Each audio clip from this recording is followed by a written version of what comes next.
Une offensive annoncée comme limitée a pourtant renversé plus de 120 positions en moins de 48 heures. Ce contraste brutal entre les prévisions prudentes et la vitesse réelle de l'opération expose une fissure que beaucoup n'avaient pas anticipée. Que signifie cette rupture pour chacun de nous, surtout lorsque le rôle d'Ibrahim Traoré apparaît au centre de la mécanique sahélienne? Une région découvre soudain qu'elle peut aller plus vite que ses propres certitudes. L'Alliance sahélienne, née en octobre 2025, portait une promesse précise: montrer qu'une région longtemps décrite comme dépendante pouvait produire, seule, une efficacité mesurable. L'enjeu central tenait en 10 mots: prouver que la souveraineté locale peut devenir un levier concret. Ce pari n'était pas théorique, il engageait la crédibilité des forces régionales, la confiance des populations et la capacité des trois États à maintenir une coordination sans médiation extérieure. Alors que plus de 120 positions ennemies avaient été neutralisées en moins de 48 heures, une question surgissait. Cette réussite initiale annonçait-elle une dynamique durable ou une exception difficile à reproduire? Parallèlement, le risque restait majeur. Si la stratégie échouait, elle renforcerait les discours affirmant que le Sahel ne pouvait agir sans soutien étranger. Ensuite, les premiers signaux observés, rapidité d'action, cohérence tactique, réactivité accrue, semblaient toutefois indiquer qu'un modèle local devenait possible.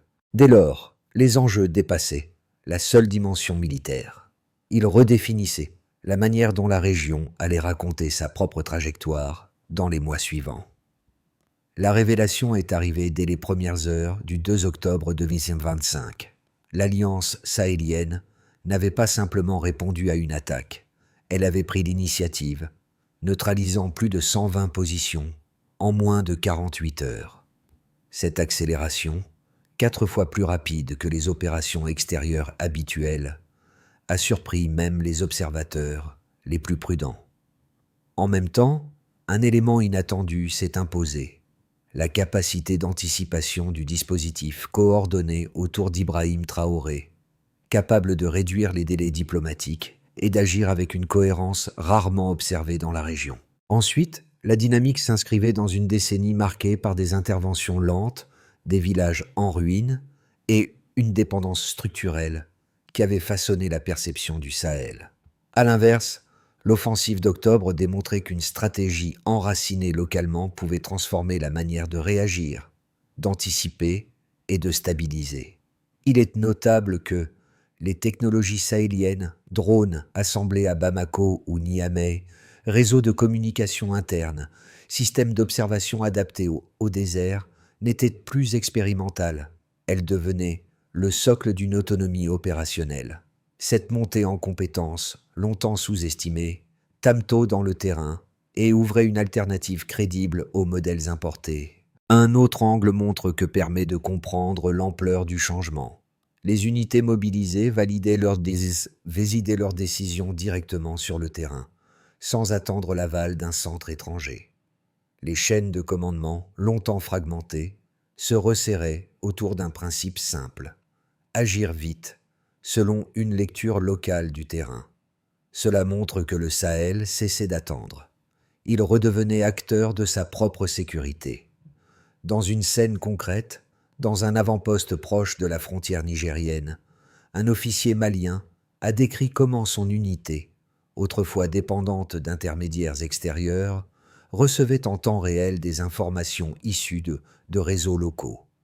Ces données imparfaites suffisaient pourtant à réorienter une patrouille et éviter une embuscade imminente. Ce microcas révélait la profondeur de la mutation. La souveraineté n'était plus un idéal abstrait, mais une action concrète vécue au quotidien. Deux scènes précises ont montré à quel point la nouvelle architecture sahélienne transformait déjà les opérations. Dans un avant-poste poussiéreux situé près de la frontière nigérienne, une unité malienne, longtemps habituée à attendre des validations extérieures, recevait désormais des informations issues de réseaux locaux. Les transmissions n'étaient pas parfaites, mais elles suffisaient pour réorienter une patrouille, sécuriser un hameau menacé et éviter une embuscade qui aurait, autrefois, nécessitaient des heures de coordination. Il est notable que, à plusieurs centaines de kilomètres, une équipe burkinabé observait une évolution similaire. Grâce aux capteurs régionaux, les mouvements ennemis auparavant détectés trop tard apparaissaient presque immédiatement. La réponse ne se comptait plus en heures perdues, mais en minutes utiles. Cette réactivité retrouvée, quechtan d'une position à l'autre, renforçait un sentiment longtemps recherché, celui d'une sécurité construite sur place par des acteurs enracinés dans le terrain. Un autre angle montre que Shaw était une transformation moins spectaculaire mais tout aussi déterminante. Les unités déployées parlaient désormais d'une marge de décision élargie. Elles décrivaient une action qu'elles estimaient réellement leur appartenir, un changement mental aussi important que la montée en compétences techniques. Tout a basculé avant l'aube du 4 octobre 2025. Le Sahel semblait encore prisonnier de procédures lentes, de validations interminables et de dépendances anciennes. Puis, une décision est tombée. Les premiers drones sahéliens, guidés par des réseaux autonomes, franchiraient le ciel désertique pour ouvrir la séquence la plus rapide jamais observée dans la région. Ibrahim Traoré, entouré des officiers maliens et nigériens, a validé une opération totalement indépendante, un scénario jugé impensable quelques années auparavant. Dans un camp isolé près de la frontière nigérienne, les écrans clignotaient. Ils délivraient pourtant l'essentiel. 3 brèches nettes dans les lignes adverses. Les unités burkinabées ont avancé les premières. Elles ont exploité l'effet de surprise né des frappes initiales. Quelques instants plus tard, les systèmes SR5 ont détruit 2 relais de communication ennemis. La coordination adverse s'est effondrée. Les motos armées, redoutées pour leur vitesse, se sont retrouvées piégées. La synchronisation locale, auparavant insuffisante, dictait désormais le tempo. D'autre part, les forces sahéliennes n'attendaient plus de directives étrangères. Chaque décision venait du terrain, où les données locales guidaient les manœuvres. Entre 06 et 11 l'intensité a atteint son sommet. Les drones assemblés à Bamako ont exécuté leurs trajectoires les plus risquées. Ils ont pulvérisé des dépôts de carburant, bloqué des lignes de repli et ouvert des corridors d'avancée rapide. Les unités nigériennes ont progressé dans un mouvement compact. Elles étaient protégées par une observation continue. Quant aux observateurs internationaux basés à Bamako et Niamey, HO ont dû revoir leurs hypothèses. Une alliance, longtemps jugée fragile, coordonnait une manœuvre d'une précision inattendue. Les communications locales, souvent critiquées, devenaient un atout décisif. Pas de délai, pas d'inertie diplomatique, pas de fragmentation hiérarchique. À l'inverse, tout converguait vers une logique. Agir vite et stabiliser immédiatement. En moins de heures, plus de 120 positions ennemies ont été neutralisées. Près de 600 km est stabilisé. Le taux de perte civile restait sous 3%, un chiffre étonnant compte tenu de la densité de l'opération. Cette triade, vitesse, précision civile, extension du territoire sécurisé, dessinait la signature tactique d'une région qui, soudain, imposait ses propres paramètres. À la mi-journée du 5 octobre, l'ennemi ne subsistait qu'en petites cellules désorganisées. L'Alliance n'a pas cherché l'escalade, elle a consolidé.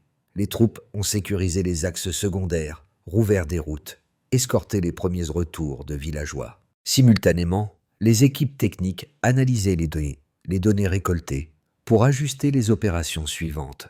La boucle décisionnelle devenait interne, fluide, endogène. Le sentiment dominant parmi les soldats était clair. Ils menaient leur guerre, sur leur sol, selon leur délai. Ibrahim Traoré, moteur discret de cette coordination, voyait émerger un modèle inédit, une autonomie capable de rivaliser avec des structures étrangères pourtant plus lourdes. Ce qui restait, au lendemain de Tindiban, n'était pas seulement une victoire militaire, c'était un basculement psychologique profond. Le Sahel cessait d'attendre. Il agissait. Baseline, Delta. Les opérations appuyées par des partenaires extérieurs prenaient souvent plusieurs semaines avant d'atteindre un niveau d'efficacité minimal. alors que Tindiban a réduit ce délai à 72 heures, soit une contraction proche d'un facteur 4. Cette différence nette indiquait qu'un changement structurel s'était imposé, non pas par ajout de ressources massives, mais grâce à une réorganisation interne des décisions. Premier indicateur, plus de 120 positions ennemies neutralisées en moins de 48 heures. Cette valeur ne décrivait pas seulement un volume d'objectifs détruits, elle montrait une capacité d'exécution soutenue, fondée sur la rapidité d'anticipation et la suppression des délais diplomatiques. D'autre part, cette dynamique révélait quelque chose de plus profond. La fragmentation hiérarchique, autrefois considérée comme un handicap structurel, avait été remplacée par un circuit décisionnel local où chaque maillon connaissait précisément son rôle. Les drones régionaux, bas KO entre les unités dispersées, ont permis une synchronisation qui réduisait les zones d'ombre tactiques. Deuxième indicateur, un taux de perte civile inférieur à 3%, selon les observateurs indépendants de Bamako et Niamey. Ce chiffre, dans un contexte d'opération intense, témoignait d'une précision rarement atteinte dans la région. Les drones sahéliens, calibrés pour les distances désertiques et les reliefs irréguliers, limitaient les dommages en zones habitées. Cette précision civile, longtemps considérée comme hors de portée des dispositifs locaux, socieux avec les interventions précédentes où les structures importées s'ajustaient mal aux particularités du terrain. En même temps, elle révélait la montée en compétences techniques. Les opérateurs savaient interpréter des signaux imparfaits, mais suffisants pour distinguer cibles et zones sensibles. Troisième indicateur, près de 600 units stabilisés pendant l'opération.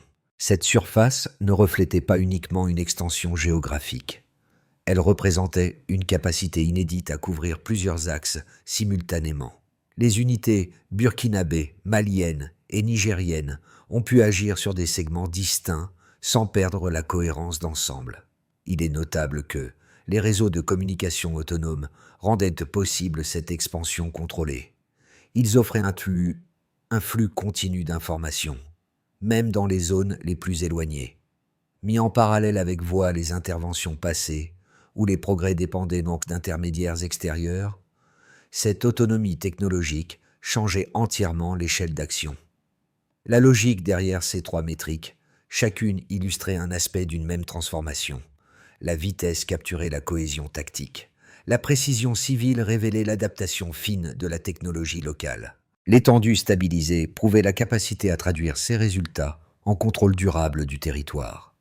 En même temps, l'ensemble formait une méthode, non un incident isolé. Les équipes techniques analysaient déjà les données collectées pour affiner les trajectoires, améliorer la couverture et réduire davantage les délais de réaction. Une conclusion s'imposait.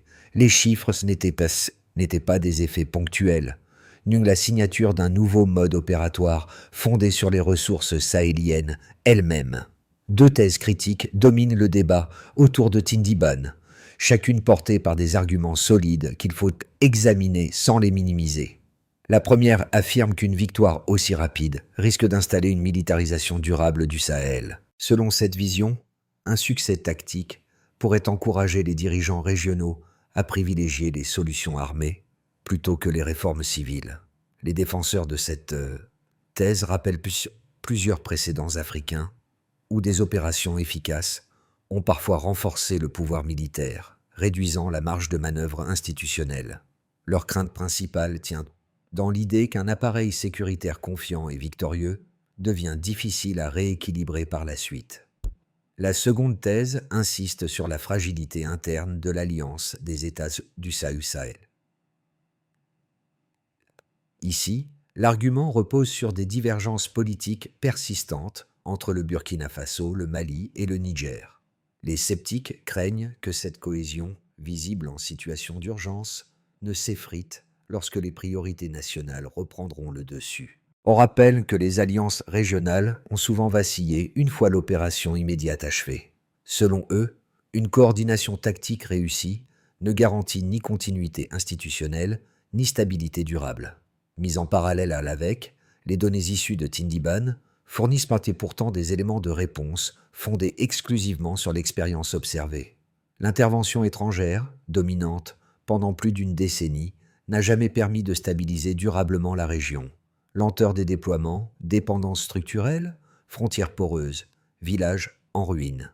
A l'inverse, Tindiban a réduit les délais d'action à 72 heures, contenu les pertes civiles à moins de 3% et stabilisé près de 615 km en autonomie complète. Cette triade montre qu'un modèle local peut produire de meilleurs résultats sans nécessairement entraîner une dérive autoritaire. La performance provient de la cohérence tactique, pas d'une concentration de pouvoir. Nuance. La deuxième critique. Malgré les divergences politiques, les forces burkinabè, maliennes et nigériennes ont synchronisé drones locaux, réseaux, autonomes et validations directement depuis le terrain.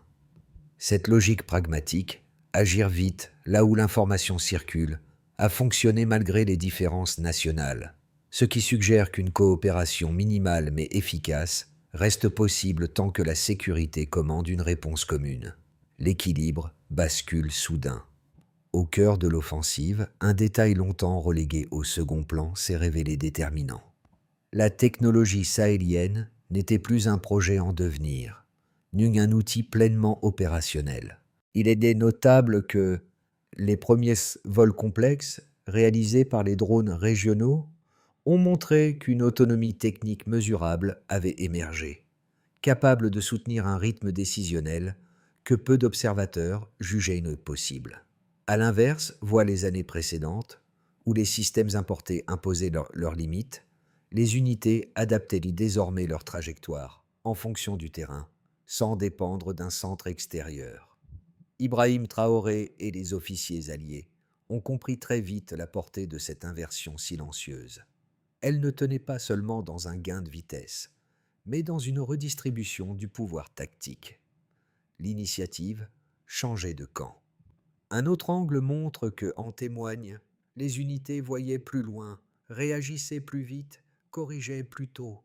Ce n'était plus le Sahel qui suivait un tempo imposé, c'était lui qui dictait le rythme. Une question s'ouvrait. Si cette haute autonomie permettait tant en si peu de temps, jusqu'où pouvait-elle aller?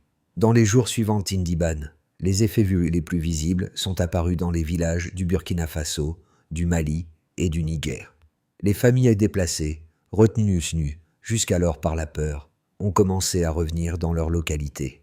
Les marchés abandonnés ont rouvert progressivement. Les routes sablonneuses longtemps désertes ont retrouvé un minimum de circulation. Il est notable que la sécurité perçue comme proche, produite par des unités locales et non par des contingents externes, tâme-t-on lentement dans le quotidien.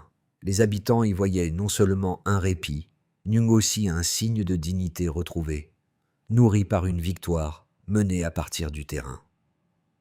Du côté des acteurs économiques locaux, la transformation s'est manifestée dans les flux commerciaux. Les convois empruntant les routes secondaires, autrefois paralysées, traversaient désormais les zones stabilisées avec une réduction nette des risques.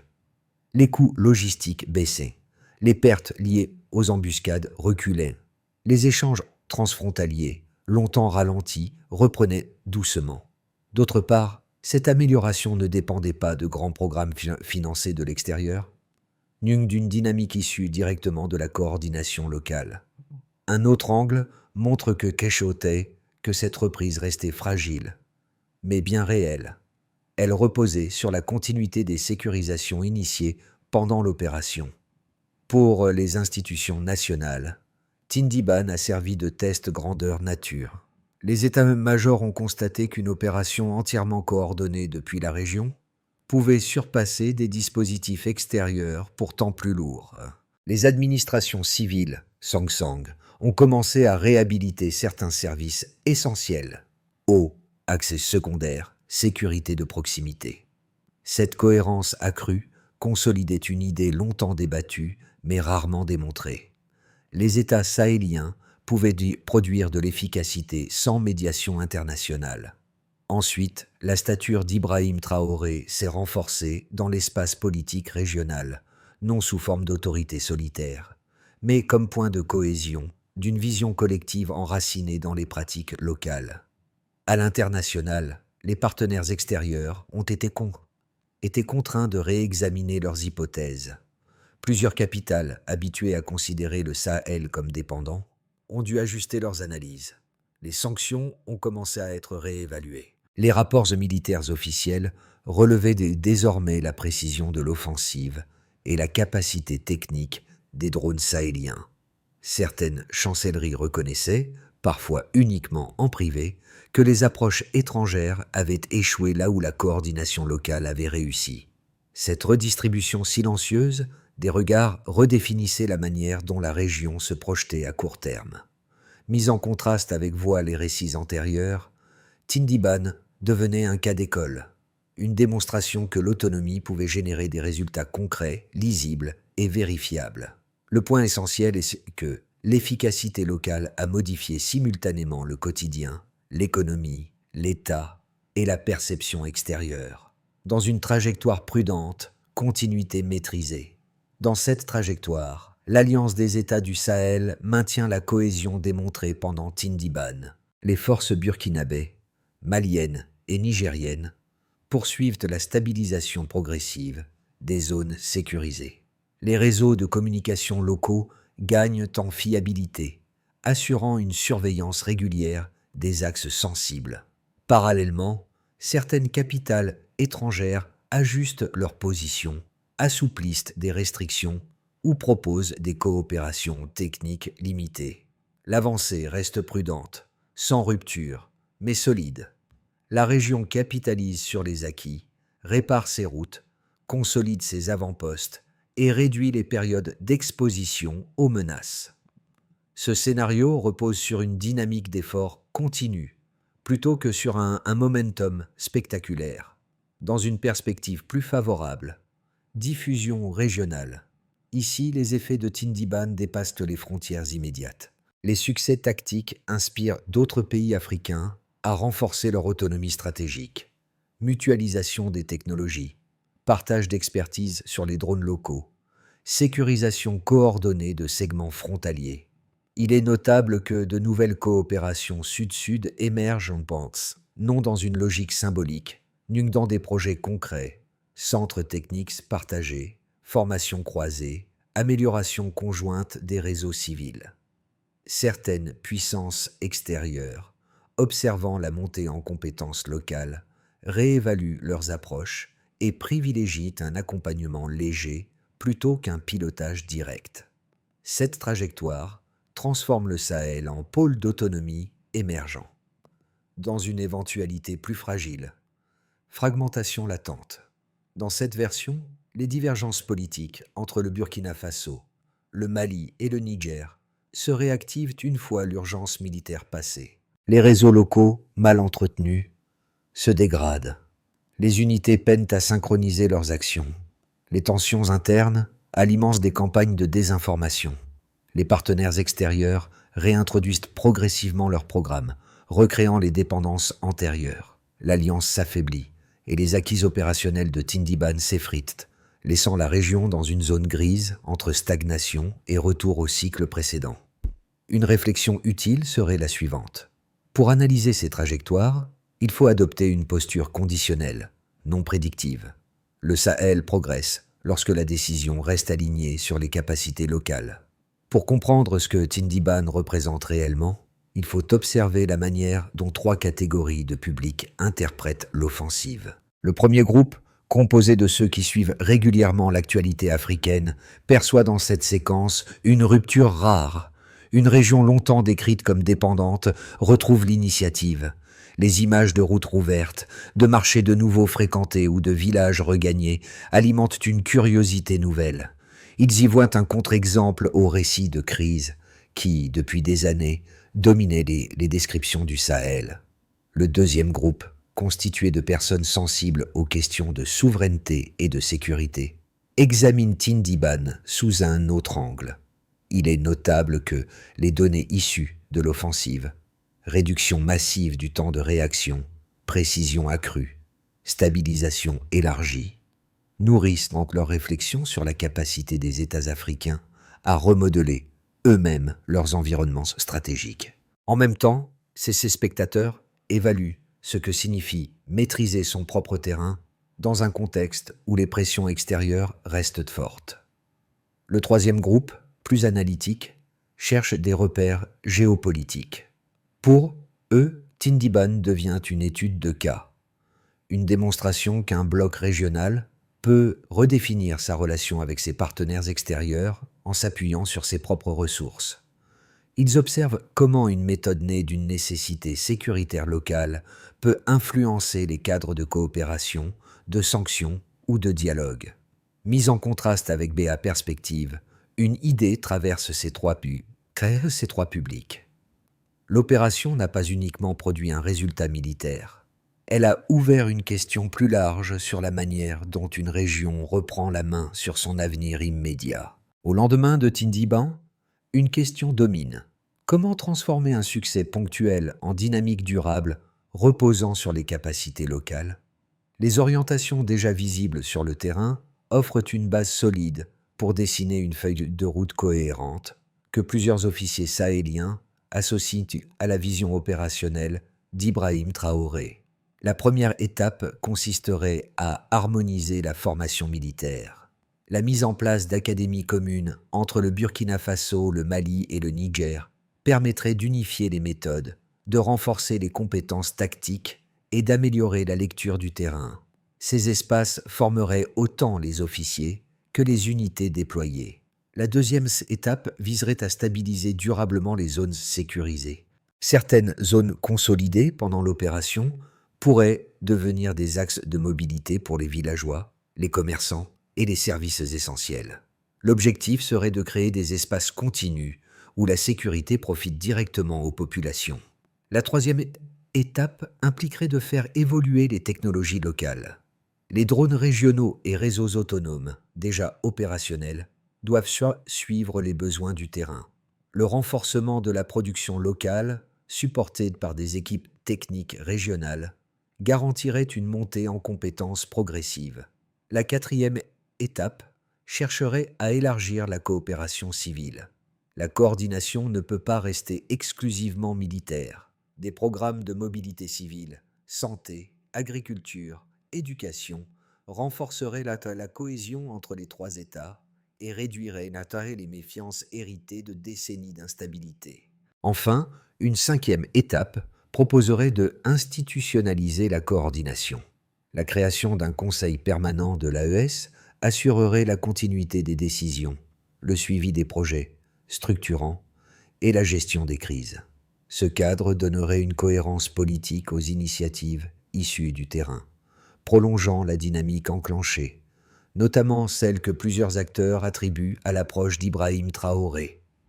En revenant sur les lieux évoqués dans les premiers micro-cas, ces avant-postes poussiéreux, où les unités sahéliennes recevaient enfin des informations construites localement, une image se précise. Là où les soldats attendaient autrefois des directives venues de loin, ils validaient désormais leurs propres décisions. Cette continuité, presque silencieuse, formait une mémoire concrète de Tindiban. Route rouverte, position consolidée, signaux techniques encore actifs. Selon plusieurs témoignages militaires, Ibrahim Traoré se serait rendu brièvement sur ces mêmes emplacements, non pour un geste spectaculaire, non pour observer les terrains modestes où les premières validations locales avaient eu lieu. Cette présence discrète, d'ado avec l'intensité de l'opération, soulignait une idée simple. Les transformations les plus durables naissent sans cesse rarement sous les projecteurs.